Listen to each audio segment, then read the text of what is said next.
या hi everyone, my name is Inderpreet. हम लोग यहाँ पे खोज पेपर जो क्लास 6 है उसके सॉल्यूशन के लिए यहाँ पे प्रेजेंटेशन के फॉर्म में आपको समझाएंगे। जो आपने एग्ज़ाम पेपर दिया था अभी खोज का आफ्टरनून में, अब उसके सॉल्यूशन यहाँ डिस्कस करेंगे। देखिए, एक्चुअली खोज पेपर जैसे आप लोगों को ऑलरेडी बताया गया था, जो बच्चे नीट और जेईई के एग्ज़ाम प्रिपरेशन के लिए 11th-12th में कहीं ना कहीं स्कूल से जो एनसीईआरटी है राइट, उस पर बेस्ड रहते हैं, तो उनको थिंकिंग डेवलप करना, जो लॉजिकल सोचने का तरीका डेवलप करना, तो उसके लिए हम लोग हमारी जो आईआईटी आश्रम है वहाँ पे बच्चों के साथ इंटरेक्ट करते हैं, नए नए क्वेश्चन डिस्कस करते हैं, सो दैट उनके पास एक number of variety of questions होते हैं, साथ ही साथ में वो अपनी थिंकिंग को डेवलप कर पाते हैं राइट। सो इसी के लिए, इसी प्रॉस्पेक्टिव से हम लोगों ने आपके लिए खोज एग्ज़ाम जो है वो कंडक्ट करवाया, जिसके थ्रू काफ़ी बच्चे जो स्कॉलरशिप ले करके हमारे साथ जुड़ने के लिए रेडी हो जाते हैं। एंड साथ ही साथ में यहाँ पे हम लोग आपको कैश प्राइजेस भी देते हैं जो कि आपके रैंक बेसिस पे होंगे राइट।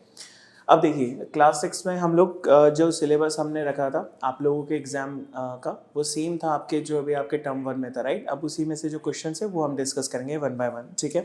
चलिए, first question, what happens to the shadow of an object when the distance between the object and light source decreases. देखिए, ये बड़ा प्रैक्टिकल क्वेश्चन है, आप लोग इसे घर पे भी परफॉर्म कर सकते हैं।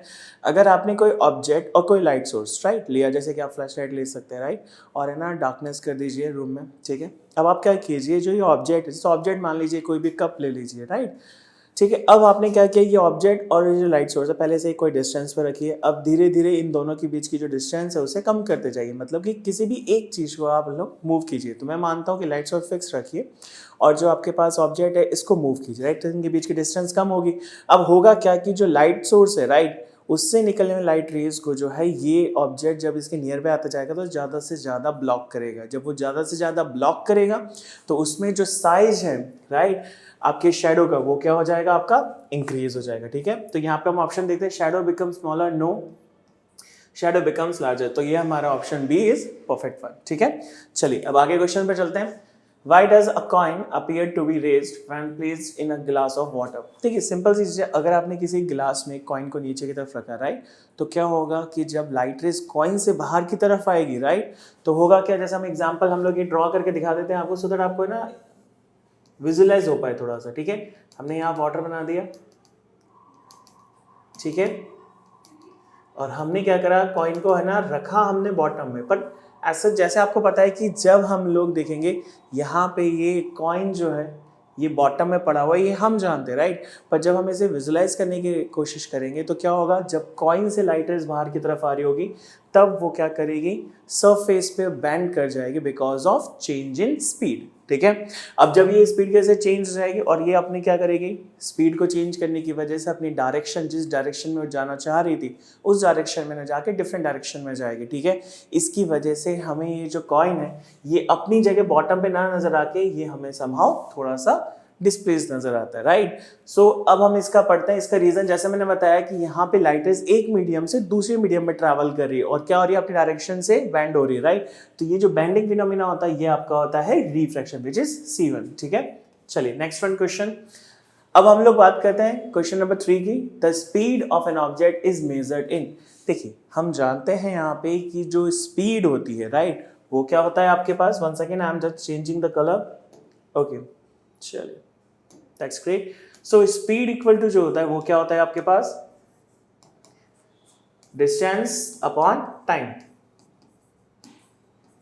सो एज वी नो डिस्टेंस जो है अगर उसकी एसआई यूनिट देखी जाए तो वो किस में होती है बेटा, मीटर में, और टाइम की जो होती है वो किस में होती है, सेकंड। तो आपके पास जो एसआई यूनिट है वो क्या आ गई, मीटर पर सेकंड, विच इज V1, ठीक है।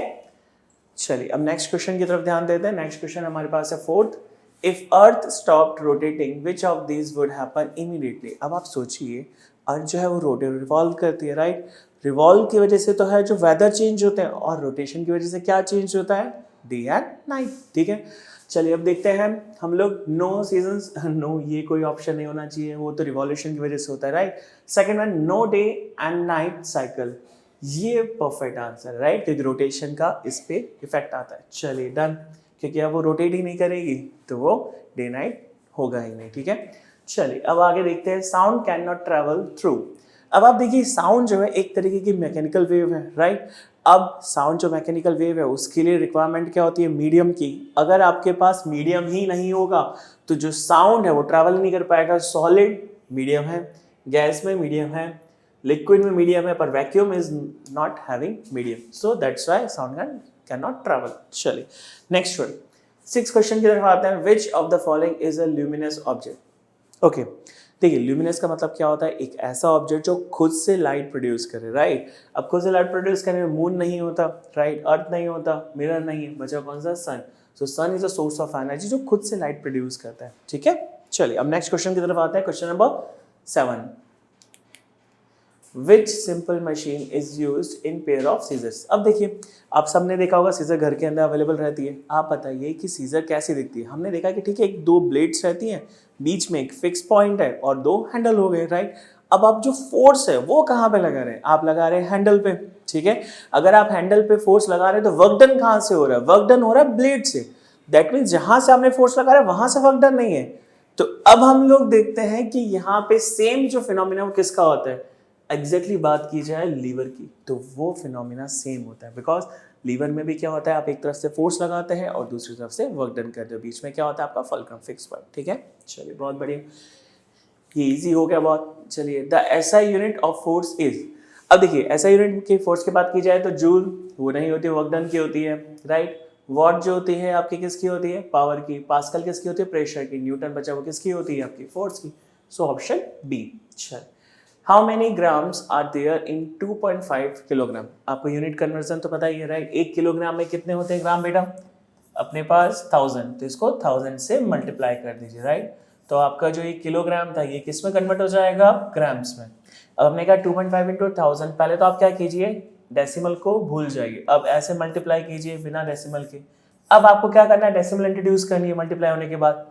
तो एक डिजिट से पहले डेसिमल है तो यहाँ पे एक डिजिट से पहले डेसिमल इंट्रोड्यूस कर दीजिए, ये हो गया आपका 2500 ग्राम, विच इज B1, ठीक है। चलिए नेक्स्ट वन,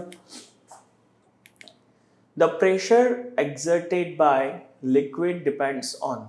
चलिए आपको तो पता है, यहाँ पे हम जानते हैं कि जो प्रेशर रहता है, राइट, वो किस पे डिपेंड करता है, आपके एरिया पे डिपेंड नहीं करेगा, ठीक है। आपके मास पे लिक्विड डिपेंड नहीं करेगा, शेप पे डिपेंड नहीं करेगा, हाइट और डेंसिटी इन दोनों चीज़ पे डिपेंड करता है। क्यों, क्योंकि आपको तो पता है जो प्रेशर होता है वो धीरे धीरे धीरे धीरे डेप्थ बढ़ने के साथ साथ इंक्रीज होता जाता है, राइट। एंड जैसे ही आप लिक्विड की डेंसिटी चेंज करेंगे अगेन वैल्यू जो होगी चेंज हो जाएगी, ठीक है। So option C is a perfect.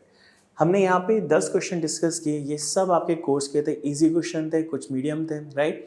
अब जितने भी क्वेश्चन थे आई होप आपके सही निकले होंगे, राइट। हम लोग मिलते हैं नेक्स्ट यहाँ पे IIT में आपके पास, ठीक है। Bye bye everyone, thank you.